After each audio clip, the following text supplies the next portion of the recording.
Friday night first. I think your assessment of Friday night's game was bang on. I thought we played really well in the first two periods.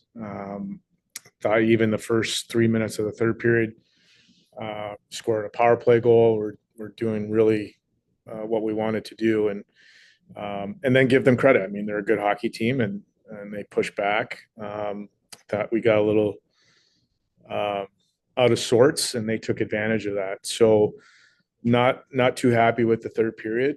And so I think we continue to learn lessons.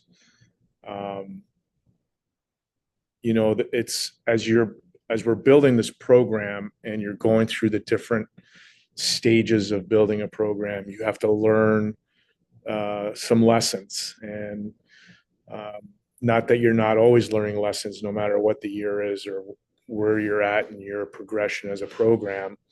But we're certainly doing that.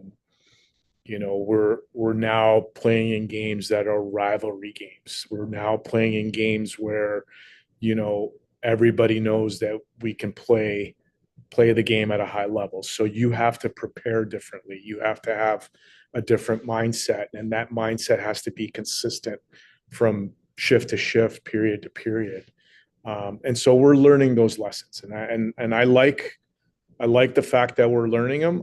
I don't like the fact that we have to go through them, and it doesn't feel great. But at the same time, it's a necessary step for our program and the progression that we're going through. That'll make us better in 3 months, in 2 months, in years to come. Is it an oversimplification to say play a full 60 minutes?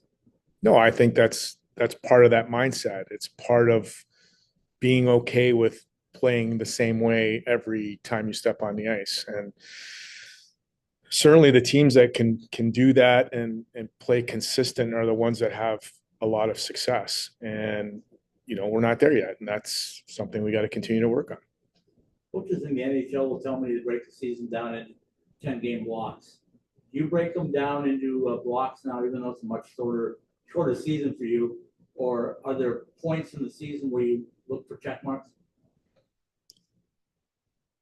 Well, yes. I mean, we're always constantly evaluating where we're at. And, I think if we take two of the games out of this 10-game block or 9-game block that we've had, we've played some pretty good hockey. We've played some stretches where we were really good, and then we've gotten into some stretches where we weren't. And so, again, if you take the two games that who I'm talking about away, we're a 500 team. So I think that's probably a good indication of where we've been. We've been up and down a little bit, not consistent enough. Same things we're talking about here as we started the press conference. So we got to get better. And it's not about getting better, in all areas of our game where you have to go and get 50% better. It's just a little attention to detail. It's just being consistent, because if you do those little things right, those details that are right throughout the game, at the end of the night, they end up adding up, right? And so that's what we need to do. How much has it become mental things versus physical things, or is it a combination? Where would you put the breakdown between mental things and physical things? Well, there's a whole, thing out there about sports psychology. So we've debated whether it's 90% mental and 10% physical over the years, and certain experts will give you a rundown of all that. Of course, it's all part of it. It's part of the mindset. It's part of the physical attributes that you have to play to your strengths and all those things. So I think our guys are they love each other so much. They care about each other. They want to do well. They work extremely hard on and off the ice. And so sometimes when it gets into a pressure situation, they want it so bad that they just forget to simplify it a little bit. And so we need to kind of just gear down a little bit, and not go 100 miles an hour all the time, and just survey the situation and play the game the right way. As a coach, how do you teach that part of it? Because you can tell them, you can show them in video, but like you say, sometimes the emotion gets into it, and you can't be in their heads or inside their bodies when the emotions are heated. How do you do that as a coach? Wouldn't it be nice if we put something in their ear and you could talk to them the whole time, like Don't want my NFL quarterbacks? microphone. Listen, it's a, I feel very fortunate to have a group of young men that love each other and care about the game so much. So for us, it's just continue to do what we're doing, focus on the details. My job and our job as a staff is to continue to push them in the right direction, make sure that we're coaching them up, loving them up. When we see things like that, we've got to point them out. But this isn't an issue of us not being able to do it, right? And so I'm not going to give you all my secrets as a coach, but we're in a good spot. We're going to, we're getting there. We're learning a lot of good lessons, and we'll continue to work towards that.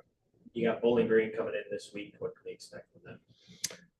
I picked them to finish high in our league. I think they're a well-balanced team.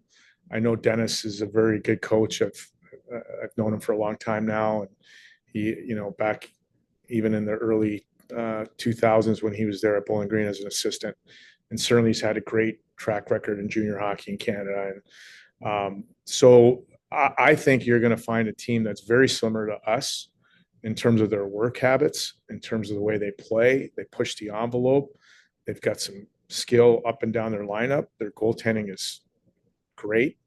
And it's another CCHA weekend where you got to, play to your strengths and be detailed and be disciplined and be ready to go.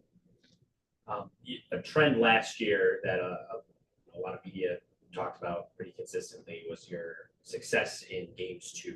Saturday it came out, looked a little more structured, a little more within yourself.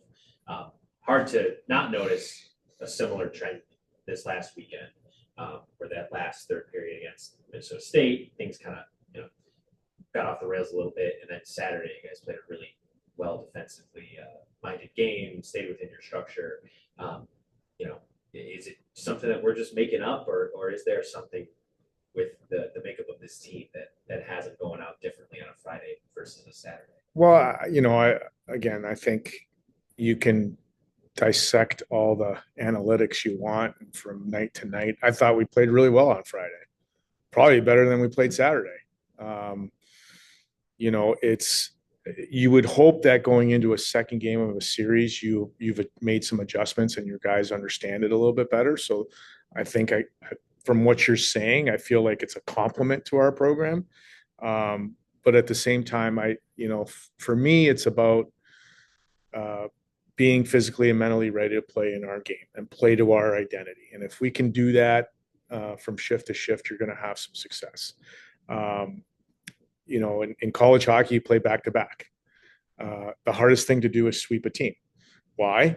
Well, you're playing the same team the next night, and those guys don't want to lose either, right? So you're going to have a little bit more emphasis on what you're doing. So my guess is if you really dissect the rest of the country, you're going to find that teams play better on Saturday night than they do on Friday.